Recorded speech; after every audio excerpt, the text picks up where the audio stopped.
આકાશવાણી અમદાવાદ વડોદરા પ્રાદેશિક સમાચાર જયેશ પટેલ વાંચે છે. સૌપ્રથમ મુખ્ય સમાચાર.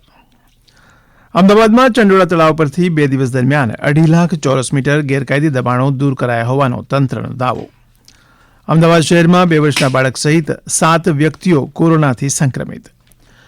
છેલ્લા 24 કલાકમાં સૌરાષ્ટ્રના 7 તાલુકાઓમાં 1 થી 2.5 ઇંચ સુધી વરસાદ. વિસાવદરમાં સૌથી વધુ 2.5 ઇંચ. પાટણમાંથી 400 કિલો શંકાસ્પદ ઘીનો જથ્થો જપ્ત કરવામાં આવ્યો. અને મહેસાણાના ધરોઈ ડેમ ખાતે 23 મેના રોજ રાજ્યનો પ્રથમ ધરોઈ એડવેન્ચર ફેસ્ટ યોજાશે. સમાચાર વિગતવાર. અમદાવાદના ચંડોળા તળાવમાં બીજા તબક્કાની દબાણ હટાવ કામગીરી દરમિયાન 2.5 લાખ ચોરસ મીટર જમીન ખુલ્લી કરવામાં આવી હોવાનું તંત્ર દ્વારા જણાવવામાં આવ્યું હતું.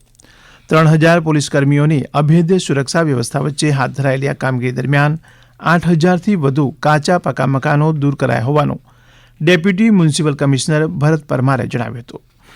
હવે તળાવને ઊંડું કરી ફરીથી ગેરકાયદે મકાનો ઊભા ન થાય તે માટે દિવાલ કરાશે અને તળાવનો વિકાસ કરીને તેને હરવા ફરવાનું સ્થળ બનાવવા માટે વિકસાવવામાં આવશે. અમદાવાદ ખાતે કોરોનાના 7 કેસ નોંધાયા છે. અમદાવાદ મહાનગરપાલિકા દ્વારા જાહેર કરાયેલી અખબારી યાદી અનુસાર શહેરના પૂર્વ અને પશ્ચિમ વિસ્તારોમાં આ કેસ નોંધાયા છે, જેમાં બોપલ, નવરંગપુરા સહિત દાણી લીમડામાં 2 વર્ષના બાળકથી લઈને 72 વર્ષના વૃદ્ધ સહિતના આ 7 દર્દીઓ સામેલ છે, જેમની સારવાર ચાલી રહી હોવાનું મહાનગરપાલિકા દ્વારા જણાવવામાં આવ્યું હતું. અમદાવાદ મહાનગરપાલિકા દ્વારા લોકોને તકેદારી રાખવા સૂચના આપવામાં આવી છે. મુખ્યમંત્રી ભૂપેન્દ્ર પટેલ સમક્ષ રાજ્યના નાગરિકો, પ્રજાજનોની રજૂઆતો અને સમસ્યાઓના ઓનલાઈન નિવારણ માટેનો રાજ્ય સ્વાગત કાર્યક્રમ આવતીકાલે યોજાશે. વર્ષ 2003થી શરૂ થયેલા સ્વાગત ઓનલાઈન જનફરિયાદ નિવારણ કાર્યક્રમ અન્વયે દર મહિનાના ચોથા ગુરુવારે રાજ્ય સ્વાગત યોજવામાં આવે છે. મુખ્યમંત્રી આ રાજ્ય સ્વાગતમાં ઉપસ્થિત રહીને નાગરિકોની રજૂઆતો સાંભળશે.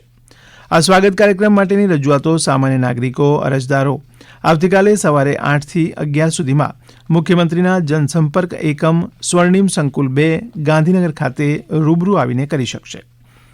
મુખ્યમંત્રી આ રાજ્ય સ્વાગત અન્વયે બપોર બાદ નાગરિકોની રજૂઆતો સાંભળશે. રાજ્યના કમોસમી વરસાદ વરસી રહ્યો છે. છેલ્લા 24 કલાકમાં સૌરાષ્ટ્રના 7 તાલુકાઓમાં સરેરાશ 1 થી 2.5 ઇંચ જેટલો વરસાદ નોંધાયો હતો, જેમાં વિસાવદરમાં સૌથી વધુ 2.5 ઇંચ અને કોટડા સાંગાણીમાં 2 ઇંચ તેમજ કુકાવાવ, વડિયા, ગોંડલ, બગસરા, જામકંડોળા તાલુકામાં સરેરાશ 1.5 ઇંચ જેટલો વરસાદ વરસ્યો છે.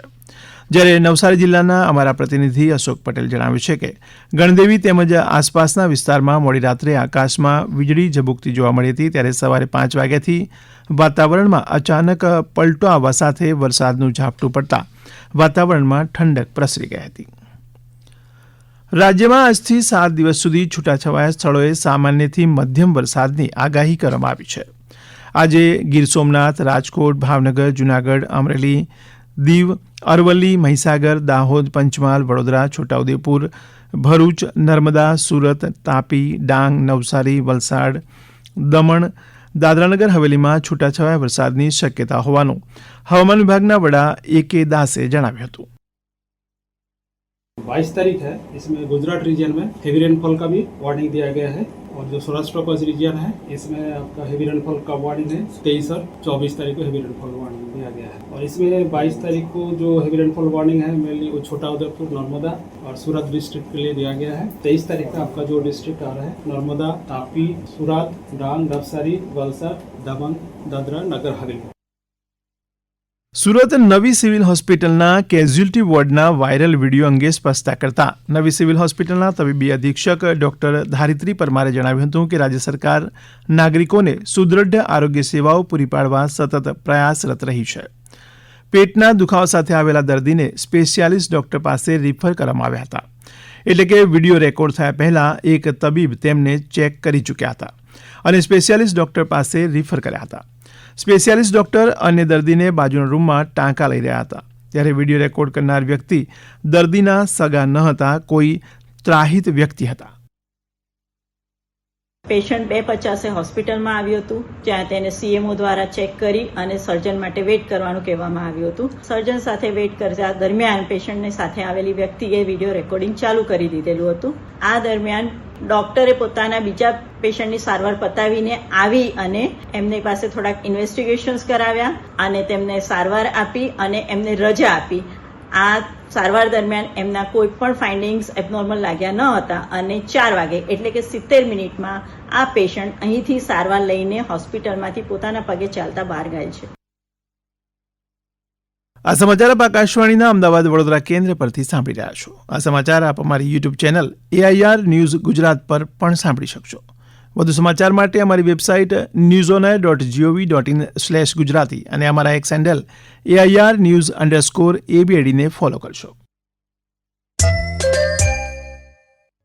પ્રધાનમંત્રી નરેન્દ્ર મોદી આગામી 25 મે આકાશવાણી પરથી પ્રસારિત થનારા મન કી બાત કાર્યક્રમમાં દેશ વિદેશના લોકો સમક્ષ પોતાના વિચાર રજૂ કરશે. આ માસિક રેડિયો કાર્યક્રમની 122મી કડી હશે.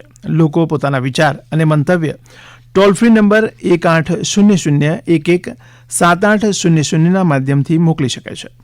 લોકો પોતાના વિચાર નરેન્દ્ર મોદી એપ્લિકેશન અથવા માય જીઓવી ઓપન ફોરમના માધ્યમથી પણ મોકલી શકે છે. કાર્યક્રમ માટે 23મી મે સુધી મંતવ્ય અને વિચાર સ્વીકારવામાં આવશે. પાટણના બજાર ખાતેથી તંત્ર દ્વારા 405 કિલો શંકાસ્પદ ઘીનો જથ્થો સીઝ કરી તેના નમૂના ટેસ્ટ માટે મોકલવામાં આવ્યા છે. પાટણ રોડ લાઇન્સ ટ્રાન્સપોર્ટની તપાસ કરતા ટ્રાન્સપોર્ટર પાસેથી 3 દરવાજા, ઘી બજાર અને પાટણની વિવિધ 3 પેઢીનો ઘીનો સ્ટોક જોવા મળતા કુલ 5 શંકાસ્પદ ઘીના નમૂનાઓ લેવામાં આવ્યા હતા. આશરે 405 કિલો શંકાસ્પદ ઘી કે જેની અંદાજિત કિંમત 2.36 લાખ રૂપિયા છે, જે સીઝ કરવામાં આવ્યો હતો. તેમજ લીધેલા ઘીના નમૂનાઓ લેબોરેટરીમાં મોકલવામાં આવ્યા છે. લેબોરેટરી રિપોર્ટ આવ્યા બાદ ફૂડ સેફ્ટી અને સ્ટાન્ડર્ડ એક્ટ 2006 હેઠળ કાયદાકીય કાર્યવાહી હાથ ધરવામાં આવશે. મહેસાણાના ધરોઈ ડેમ ખાતે મુખ્યમંત્રી ભૂપેન્દ્ર પટેલના હસ્તે આગામી 23 મેના રોજ દેશના સૌથી લાંબા તેમજ રાજ્યના પ્રથમ એવા ધરોઈ એડવેન્ચર ફેસ્ટનું ઉદ્ઘાટન કરાશે. એડવેન્ચર ફેસ્ટમાં જમીન, પાણી અને આકાશમાં રોમાંચક અનુભવ સાથેની 10થી વધુ એક્ટિવિટીઝ સહિત સાંસ્કૃતિક કાર્યક્રમોનું આયોજન કરાશે. પ્રવાસીઓ માટે અત્યાધુનિક એસી ટેન્ટ સિટી જેવી કે દરબારી tent, premium tent, deluxe tent સહિતના કુલ 21 ટેન્ટ અને અંદાજિત 100થી વધુ બેડની એસી ડોર્મિટરીની સુવિધા પણ ઊભી કરાશે. ગુજરાત પ્રવાસન વિભાગ અને adventure tour operators association of India દ્વારા ધરોઈ ખાતે સૌ પ્રથમવાર આયોજિત આ એડવેન્ચર ફેસ્ટમાં જમીન, પાણી અને આકાશમાં રોમાંચક અનુભવો સાથેની 10થી વધુ એક્ટિવિટીઝ, રહેવા માટે અત્યાધુનિક સુવિધાઓયુક્ત એસી ટેન્ટ સહિત સાંસ્કૃતિક કાર્યક્રમોનું આયોજન કરવામાં આવ્યું છે. બનાસકાંઠા જિલ્લાના ભારત પાકિસ્તાન સરહદ નજીક આવેલા ગામોમાં સુરક્ષા વધુ સુનિશ્ચિત કરાઈ છે. તાજેતરની પરિસ્થિતિને ધ્યાને લઈને વાવ અને સોઈગામ તાલુકાના આંતરરાષ્ટ્રીય સરહદ ધરાવતા ગામડાઓમાં સિવિલ ડિફેન્સ સાયરન સિસ્ટમ લગાવવામાં આવી હતી. આ સાયરન 3.5 કિલોમીટરની રેન્જ ધરાવે છે. સરહદી વિસ્તાર દુધાસણ ગામના ગોસ્વામી ગૌતમપુરી જણાવે છે કે આ સાયરન સિસ્ટમને કારણે અમે સાવચેત રહીએ છીએ. મારું ગામ અહીં સરહદના વિસ્તારમાં આવેલું છે અને જ્યારે આવી આપાતકાલીન પરિસ્થિતિઓમાં સરકારે સાયરન લગાવેલું છે અને તેના કારણે ક્યારેક એવો સમય આવે અને સાયરન વાગે ત્યારે અમે સાવચેત થઈ જઈએ છીએ અને ગામમાં લાઇટો બીજી બંધ કરી નાખીએ છીએ અને એના કારણે ગામમાં એક સુરક્ષાનો માહોલ ઊભો થાય છે. ગૃહ મંત્રાલયે પદ્મ પુરસ્કારો 2026 માટે નામાંકન મંગાવ્યા છે. નામાંકન રાષ્ટ્રીય પુરસ્કાર પોર્ટલ દ્વારા 31 જુલાઈ સુધી ઓનલાઈન જમા કરાવી શકાય છે.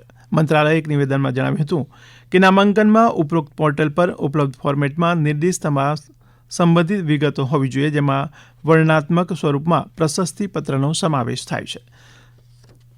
આઈપીએલ ક્રિકેટમાં રાજસ્થાન રોયલ્સે ગઈ રાત્રે દિલ્હીના અરુણ જેટલી સ્ટેડિયમમાં ચેન્નાઈ સુપર કિંગ્સને 6 વિકેટે હરાવ્યું. 188 રનના લક્ષ્યાંકનો પીછો કરતા રાજસ્થાન રોયલ્સે 17.1 ઓવરમાં 4 વિકેટ ગુમાવીને આ લક્ષ્યાંક હાંસલ કર્યો હતો. રાજસ્થાન રોયલ્સ તરફથી યુવા ખેલાડી વૈભવ સૂર્યવંશીએ 33 બોલમાં 57 રન બનાવ્યા હતા. અંતમાં મુખ્ય સમાચાર ફરી એકવાર.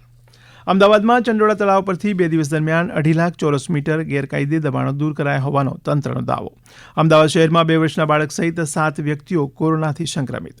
છેલ્લા 24 કલાકમાં સૌરાષ્ટ્રના 7 તાલુકાઓમાં 1 થી 2.5 ઇંચ સુધી વરસાદ. વિસાવદરમાં સૌથી વધુ 2.5 ઇંચ.